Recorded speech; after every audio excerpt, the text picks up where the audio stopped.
बढ़ेंगे। उन्नाव में योगी सरकार के अल्पसंख्यक मंत्री दानिश आजाद अंसारी पहुंचे।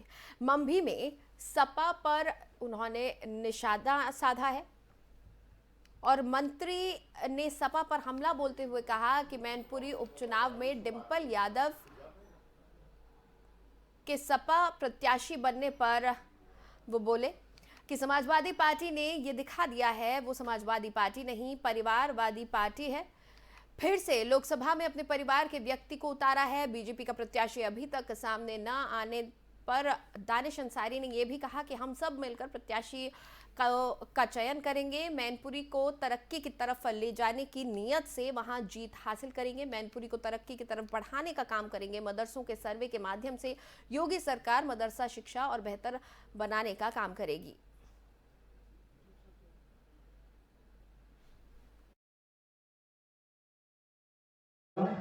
देखिए, समाजवादी पार्टी ने ये दिखा दिया कि वो समाजवादी पार्टी नहीं, वो परिवारवादी पार्टी है और उन्होंने फिर इस लोकसभा में भी अपने परिवार के व्यक्ति को ही उतारा है।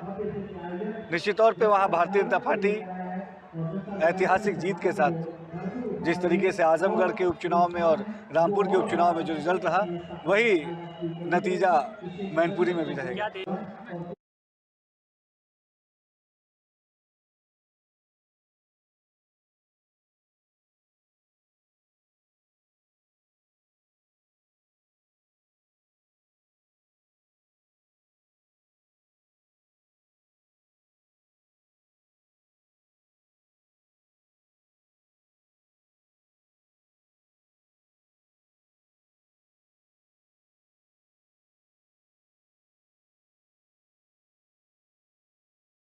कासगंज में बड़े पैमाने पर चल रहे अवैध प्रसव केंद्र और हॉस्पिटलों पर स्वास्थ्य विभाग ने बड़ी कार्रवाई की है। स्वास्थ्य विभाग के साथ प्रशासन ने 2 हॉस्पिटल सहित घरों में चल रहे अवैध प्रसव केंद्रों को सीज कर दिया है।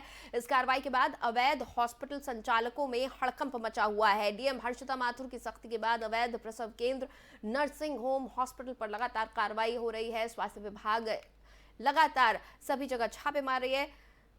सहावर कस्बे के बाद ये कार्रवाई गुंजडुवारा कस्बे में SDM Ravindra Kumar, deputy CMO Kuldeep Kumar और गंजडुवारा सीएचसी अधीक्षक मुकेश कुमार के नेतृत्व में की गई संयुक्त टीम ने कस्बे में धनपाल मोहल्ला में अनीता और गणेशपुर में विमलेश के घरों में चल रहे प्रसव केंद्रों को सीज कर लिया है। वहीं कस्बे में बंबा पर चल रहे आईटी हॉस्पिटल के अलावा सीएचसी की नाक के नीचे चल रहे बदायूं हॉस्पिटल को भी सीज कर दिया गया है। वहां पर भर्ती मरीजों को जिला अस्पताल में भर्ती करवाया गया।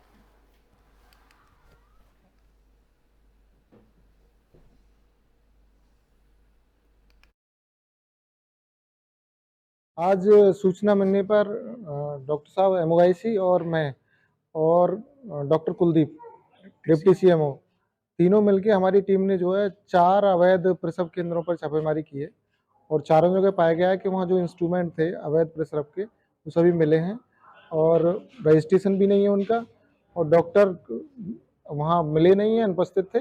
बाकी जो स्टाफ था उनके माध्यम से उनको आगामी 24 घंटे में नोटिस के माध्यम से उनसे जवाब लिया जा रहा है और आगे की जो भी कार्रवाई होगी की जाएगी। आज रायबरेली में सूबे के पूर्व मुख्यमंत्री मायावती के ट्वीट के बाद प्रदेश स्तर के अधिकारी हरकत में आ गए हैं। आईजी रेंज लक्ष्मी सिंह डीह थाने पहुंची और दलित मामले में दोनों पक्षों से बातचीत की। दरअसल बीते दिन शिव गुलाम गांव में भीम आर्मी के दबंगों ने गाड़ी ओवरटेक करने को लेकर दूसरे पक्ष से विवाद कर लिया था। मामला इतना बढ़ गया कि दबंगों ने गांव में घुसकर मारपीट की, जिस दौरान 2 लोग गंभीर रूप से घायल हो गए, जिसको लेकर पूर्व मुख्यमंत्री मायावती ने ट्वीट कर दलित पर अत्याचार करने का आरोप लगाया। मामले पर संज्ञान लेते हुए आईजी रेंज लखनऊ लक्ष्मी सिंह मौके पर पहुंची, जहां पहले से ही पुलिस अधीक्षक आलोक प्रियदर्शी, अपर पुलिस अधीक्षक विश्वजीत श्रीवास्तव, सीईओ सलोन अमित सिंह सहित अन्य पुलिस महकमा यहां मौजूद था। आईजी लक्ष्मी सिंह ने दोनों पक्षों को बुलाकर बातचीत की और दोषियों के खिलाफ सख्त कार्रवाई का आश्वासन दिया।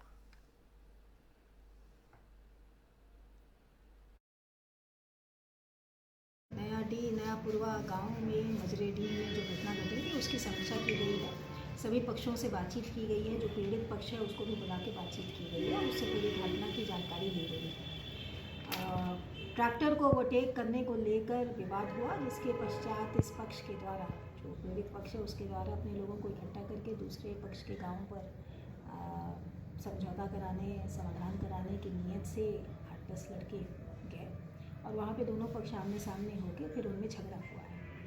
झगड़े में जो भी पीड़ित पक्ष की शिकायत आई थी, उस पर तत्काल पुलिस ने मौके पर पहुँच के वहाँ से काफ़ी मोटरसाइकिलें सीज़ की हैं। पीड़ित पक्ष को अस्पताल पहुँचाया है, मुकदमा लिखा गया है। एक अरेस्टिंग हुई है, बाकी अरेस्टिंग के प्रयास जारी है।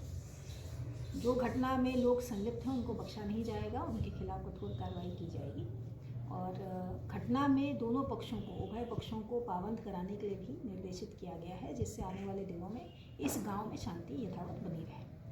अभी तक कितने लोगों की गिरफ्तारी हुई है? अभी तक एक पक्ष से एक की गिरफ्तारी हुई है और अन्य के लिए तफ्तीश जारी है। जी, थैंक यू। नया पूर्वा गाँव।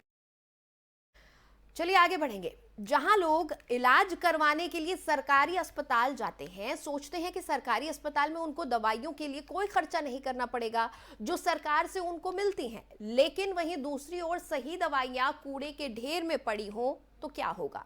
ऐसा ही मामला संत कबीर नगर से सामने आया है। यहां पर स्वास्थ्य विभाग की जिम्मेदारों की बड़ी लापरवाही का एक मामला सामने आया है। उप स्वास्थ्य केंद्र में हजारों की कीमती दवाइयां फेंक दी गई, जो इधर उधर नहीं बल्कि कूड़े के ढेर में पड़ी हुई थी। मेदावल सीएचसी के जोरवा उप स्वास्थ्य केंद्र का ये पूरा मामला है।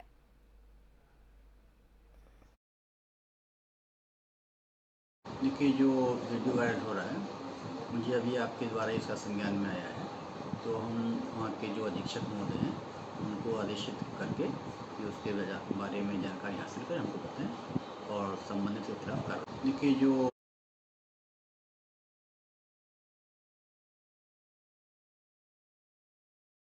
इधर गाजीपुर से खबर सामने आई है, जहां बीएसपी सांसद Afzal Ansari MP MLA court में पेश हुए। 21 साल पहले तहसील पर प्रदर्शन के दौरान तोड़फोड़ के मामले में सांसद अफजाल अंसारी समेत 9 लोगों के खिलाफ मामला दर्ज हुआ था, जो एमपी एमएलए कोर्ट में चल रहा है। इसी मामले में अफजाल अंसारी की कोर्ट में पेशी हुई, उनके साथ अन्य आरोपी भी कोर्ट में पेश हुए। ये भी बता दें कि मामले पर अभी कोई फैसला नहीं आया है। कोर्ट ने मामले में अगली तारीख 21 नवंबर की तय की है।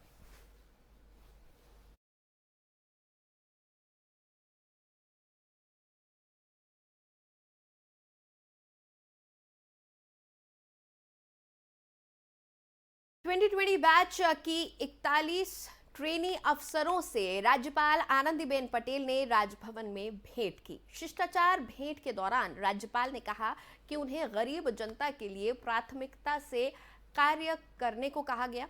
उन्होंने कहा कि जनता के हित में प्राप्त प्रार्थना पत्रों और फाइलों का निस्तारण कम से कम समय में करें, जिससे प्रार्थी को कम से कम समय में समाधान और लाभ प्राप्त हो सके। जनसंपर्क के माध्यम से जनता की समस्याओं को जानने के अपने अनुभवों को साझा करते हुए राज्यपाल जी ने अधिकारियों से कहा कि उन्हें समस्याओं का समाधान करने की शक्ति प्राप्त हुई है, शक्तियों का सदुपयोग करें और समस्याओं का निराकरण करें। उन्होंने कहा कि अधिकारी नीति नियम के अंतर्गत ही कार्य करें, लेकिन कोई जनहित का कार्य यदि नीति में नहीं है तो उसका विवरण और आवश्यकता को विस्तार से अपने वरिष्ठ अधिकारियों तक पहुंचाएं, जिससे उस कार्य को कराने हेतु नीति नियम बनाए जा सके।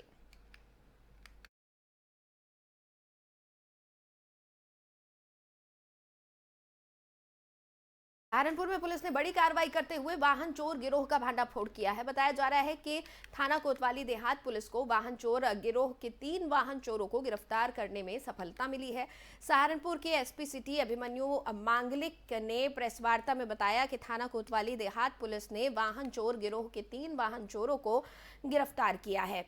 गिरफ्तार अभियुक्तों के कब्जे से चोरी के 11 फर्जी नंबर प्लेट बरामद की गई है।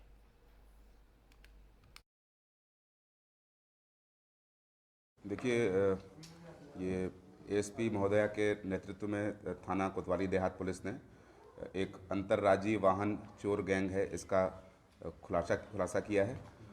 3 इसमें अभियुक्त हैं जो पकड़े गए हैं और इन तीनों अभियुक्तों के कब्जे से कुल 11 बाइक और 4 फर्जी नंबर प्लेट बरामद हुए हैं।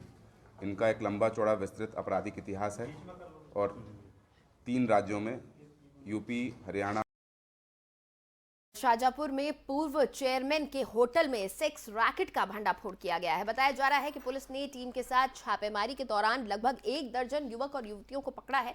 पूर्व चेयरमैन अजय गुप्ता के होटल मन्नत में सेक्स रैकेट चल रहा था। पुलिस ने भारी पुलिस बल लेकर होटल पर छापेमारी की, जिस दौरान सेक्स रैकेट का भंडाफोड़ किया। अजय गुप्ता पूर्व में रोजा नगर पंचायत में चेयरमैन रह चुके हैं। पुलिस के द्वारा पकड़े गए युवक युवतियों से रोजा थाने में पूछताछ चल रही है।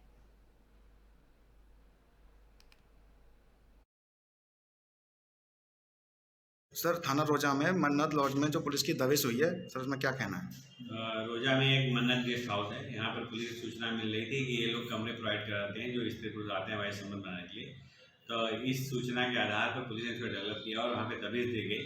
तो ये बात सही पाई गई है कमरों की तलाशी के दौरान, और वहाँ पर कुछ लोग पकड़े गए हैं।